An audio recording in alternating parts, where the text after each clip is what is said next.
in today's breakdown video, we're going to talk about Prado. How much does he have to improve to get back to winning form? Is it bike? Is it him? We're going to compare him to the machine Jett. We're also going to do a deep dive between Deegan and Tomac, and also, again, Jett Lawrence. So, to start off, you have Prado coming over this tabletop, and he's going to want to jump off of a braking bump, but he doesn't. That is right here.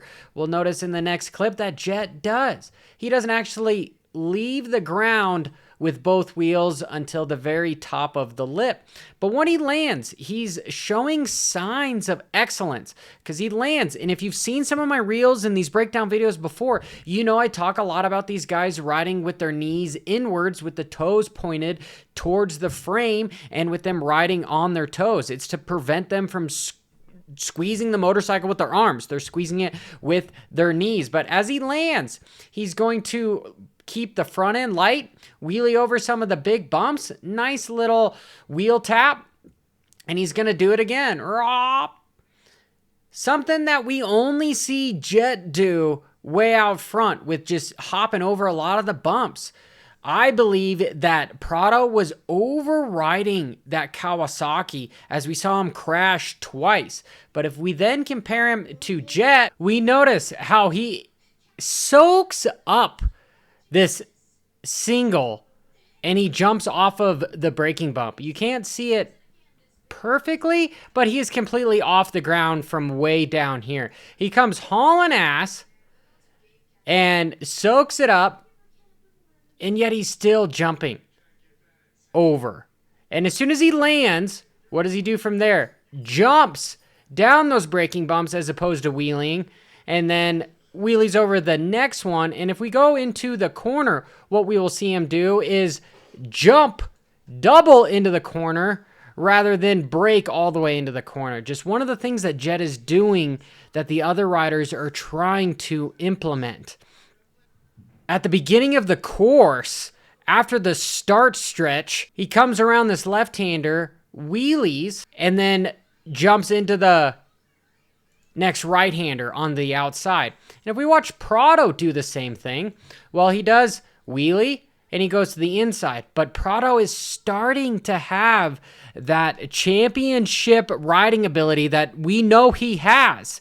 He is implementing what Jett's been doing. It's because he knows how to. But that is the same aggressive riding that puts him on the ground, and it put him on the ground twice to where he wasn't on the podium, which was a bummer because that could have done more for his confidence than going back and being like, oh, I rode really well. Well, then you have a finish that you can literally say, hey, no, I rode well and I finished well. But with the crashes, it kind of puts an asterisk there, like, oh, what if? Like, maybe. Am I back? But I believe he is. Back to the Jetson, we can see what he does is he just jumps into corners, okay? If you missed that, I'll slow it down. Comes into here, this right-hander, where most guys are braking. At the last seconds, he's off the brakes, and he accelerates. You can literally see that he's accelerating because of the roost. And he comes around these next corners, and he continues to do that. Not to mention what he's doing is he's not going wide towards the berm. The berm is going to slow you down. It's going to make you feel like you're going really fast, but it's just going to hold that motor down. If you're a few inches from the berm, you're actually going to go faster because you're moving less dirt. There's less friction so that you can just keeping your inertia up. And if the motorcycle does push out, because again, it's going to want to drift towards that berm, you have something to hold you there. So you can see him. That's exactly what happened.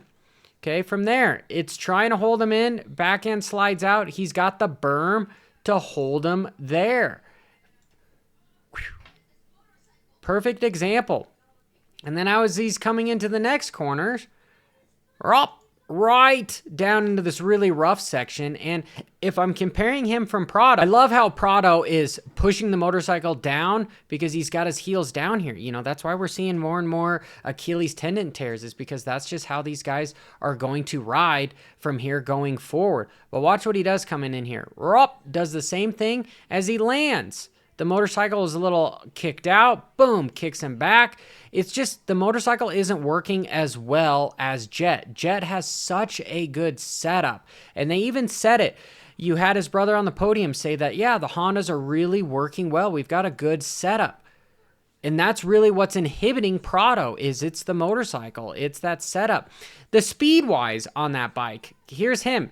Damn near getting the whole shot, comes in a little hot, tries to cut Jett off, but ends up drifting wide. Jett then pushes him wide, and beautifully done by both those guys, where you have Prado jumping back onto the track. Luckily, he's not hitting any of the banners, and Jett's just doing his thing out front. Quick segue to CoachRobStore.com. If you're into anything extreme sports, well, sometimes you run out of energy. You're leaving performance on the table. Make sure you grab his energy fuel. Not only does it taste great, but it's good for 1 to 3 hours of workload. It has around 250 calories, which is perfect. That's what you should be consuming around an hour every time you're exercising as far as duration goes. Plenty of carbs in here, tastes great, electrolytes, everything that you need. Go check out CoachRobStore.com.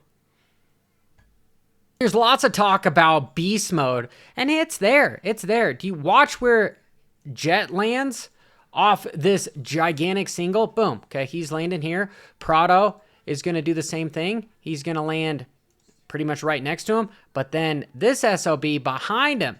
Look at Tomac.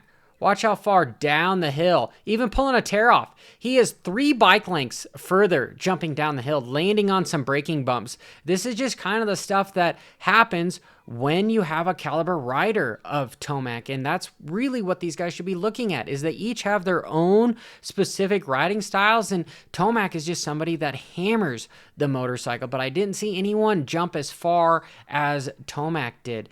And on one of the rough sections, this is something that, watch how fluid Jett is coming around here. Is keeping it essentially standing up. He sat down just briefly as he was to jump out to get that front wheel high, and he keeps that front wheel just super light, and it makes it look just smooth. It doesn't look like there's really any effort there or there's any really bumps there. And if we watch Deegan comes through here, and again, notice that attack position. He's far back on the bike, giving his arms a break. He's got his toes on the foot pegs and his heels pointed down. All right. And then he's going to literally brake slide this berm here, not sitting down. Stays on the inside. Okay. He's having to squeeze really hard with his knees to relieve the pressure from his arms. But then if you watch pretty much the rest of the field, they just sit down, earn. It's just slow. You can see all the bumps. But again, if I go back to Jett, it just looks smooth. And same thing with the dude that pretty much owned the 250 class. I mean, it doesn't quite look as fast as Jett, but it's close. There's less area that he's covering because he's hugging the inside, and the bumps aren't as bad. And I found this very interesting what Hunter said on the podium. On the creatine, just putting in the work, mate, trying to get stronger and always... Yeah, he's putting in the work. He's on the creatine, and truthfully, I think that's a joke. I know Weege made a point that some people might take it out of context. What he's meaning by this, as far as Hunter, creatine, it puts a lot of just water in your muscles, and so there's just more blood, and that's the last thing you want in your forearms or anything. You're gonna have so much arm pump. So I highly doubt that these guys are running creatine. If you want to have massive arm pump, take testosterone and take creatine. It is you're gonna get swole, but there's going to be a lot of blood in your arms, and that's really not what you want. That's where there's that surgeries that literally cut some of the muscles down here to relieve that so that they don't fill with blood, so that you can actually move and feel the brake levers. But if I move on to some of the cool things that some of the other riders did, this was super cool by AP, as he basically does a nose wheelie over the jump or the single that we've been spending so much time on, because the corner before here was the one that everybody was rolling. But look at him. And he gets off the brakes, okay? Beautifully done. You know, it looks like there should have been a rail there for him. Just AP. He just knows what to do. And the last thing is we have Deegan, dude, just so far out front that he's able to just throw it down. And look what he does in the back section. Wheelies the whole section because he's got no competition happening right now. He's winning by 25 seconds. So what do? Just have fun out front. It's cool to see, but I want to see somebody have a run for his money. This is Johnny Hopper. I appreciate it if you made it this far. Hit that subscribe button. The algorithm likes it. I like it. Sprocket likes it. Don't you, buddy?